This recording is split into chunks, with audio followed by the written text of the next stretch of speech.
So, good morning, everyone. I'm going to present to you a bit more about the Connecting Europe facility. I hope that my presentation reinforces some of the ideas that have already been put forward by Gatis this morning. I think we are all basically working towards the same objective.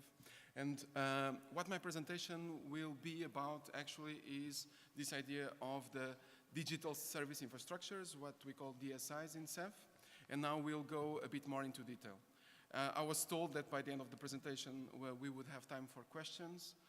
So I really hope that we get to have some interaction with you, the audience.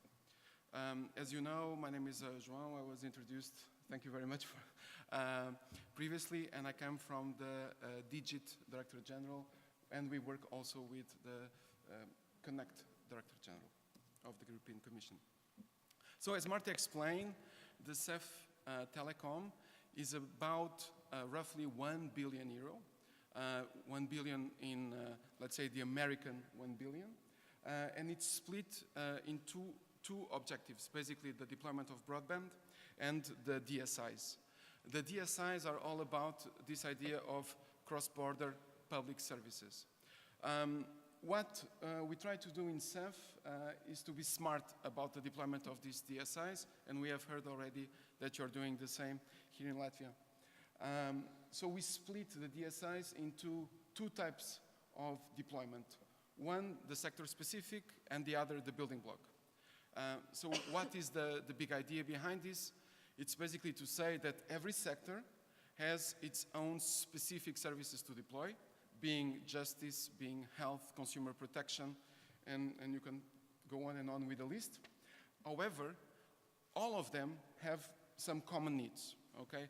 Needs that can be covered by common building blocks. And if they are common, we should not reinvent the wheel each time.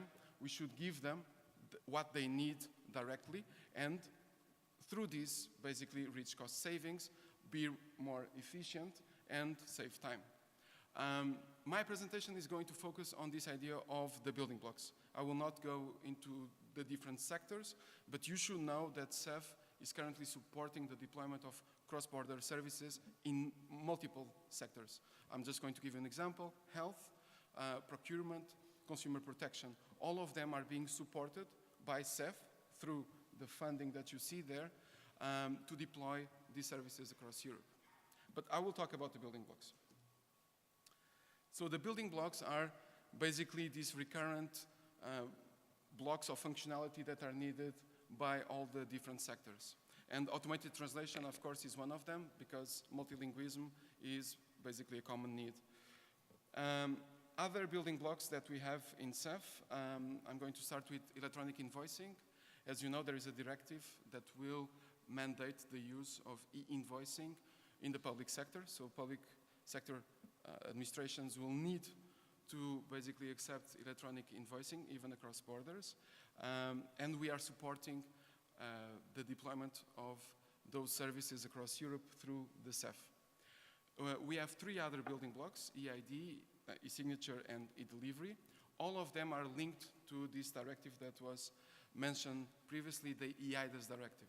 So it's all about creating trust in the single market through EID, through e-signature, and e-delivery. Now, one important, I would say, message here: when CEF talks about the deployment of EID, we are not replacing the national infrastructures. We are interconnecting the national infrastructures with one another. So it's basically this idea of cross-border services. E-signature is the same. It's the possibility of validating electronic signature basically wherever it comes from in Europe. And e-delivery is interconnecting securely different, basically, delivery of data in the member states. We will be adding more building blocks in the future, so every work program can add more building blocks to this list. The building blocks are provided by the European Commission. Typically, they are going to be public, and they will be royalty-free. We hope to achieve cost savings and also interoperability by the reuse of these building blocks in all member states. So what is actually the value proposition that we are putting forward is basically to come with concrete objectives and specific cross-border services and provide services on top of this. So this is not about software.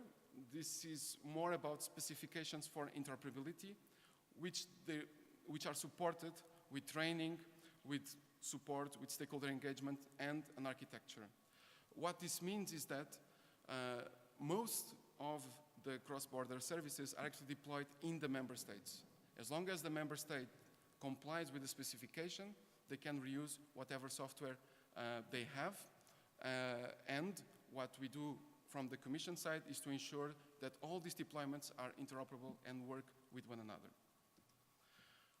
One important message, again, is to basically that CEF is not coming up with all this in a couple of months. No, this is the continuation of a lot of work that was already done by the member states. For example, in the large-scale pilots. So I guess that many of you have already heard about, I don't know, Stork or Peppol or eSense. So what we are currently doing is to help those projects to scale up and basically to ensure the continuity of the services that they have been deploying in the last years.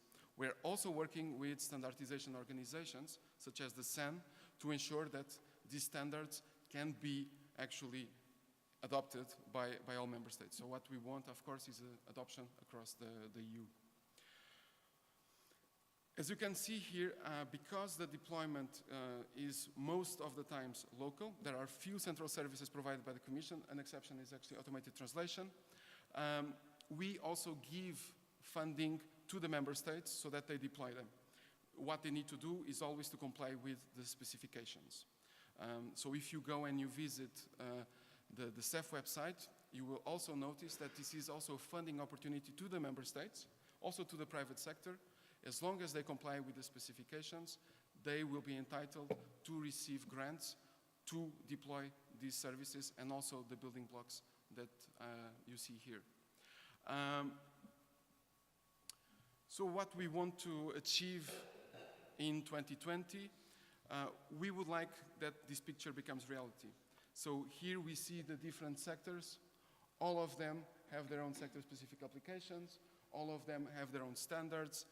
But basically, the underlying layer there, the building blocks, are basically the same.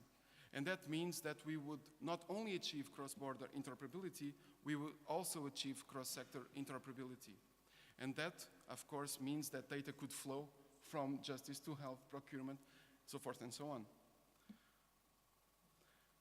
Finally, we already spoke about this idea of an ecosystem. Yes, this is, again, reinforcing the message of the ecosystem. What CEF, in the end, is all about is to be in the middle between research, so basically H2020 projects or ISA projects that develop new ideas, that create innovative technology, but that cannot scale up. So CEF is going to provide the funding necessary for this technology then to be widespread across Europe. And what we want as well is to attract the private sector in doing part of the work. And we hope that software vendors, system integrators, service providers also join the idea of the CEF in one of the sectors or basically through the building blocks and deploy the same type of technology. We have to work together with standardization bodies as we want, of course, this deployment to be basically European-wide. Finally, we hope that courts, hospitals, businesses, universities in the future will be able to take real benefits of the CEF, and we are engaging with them as I speak. One final slide on the governance. We understand that when we talk about common building blocks, when we talk about different sectors, a collection of systems, one big program, people are reluctant, of course, because this is probably too ambitious. What I want to say is that we at the Commission and also what we see from the Member States, everyone is very excited to take on basically this journey, and we really want to make this a reality. So we are working together with the Member States in the CEF Coordination Committee and the CEF Telecom Expert Group, ensuring that the architecture of the CEF and these big ideas, the reuse of the building blocks, the deployment of cross-border services, is done in a coherent way across all these different sectors.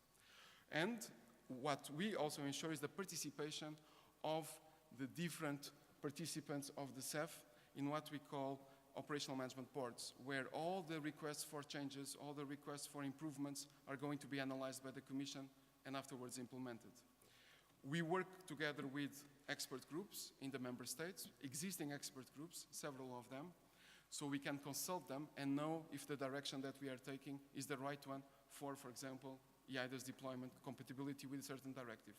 So these are some of the big ideas. I hope that in this short time you become interested in knowing more, because this is really what this presentation is about, to pass a couple of messages and to tell you that also we have put some of these cards, the CEF cards, they're outside.